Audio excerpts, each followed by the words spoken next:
Take this sales performance table as an example. We want to generate a new column, sales commission, based on this pivot table. Tips: sales commission is equal to sales amount multiplied by 0.08. So how do we do that?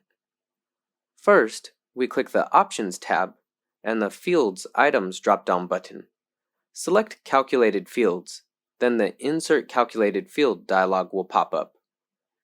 In the Name edit box, input Sales Commission. In the Fields area, choose Sales Amount. In the Formula edit box, input multiplication sign 0.08 and click OK to add the calculated field of sales commission.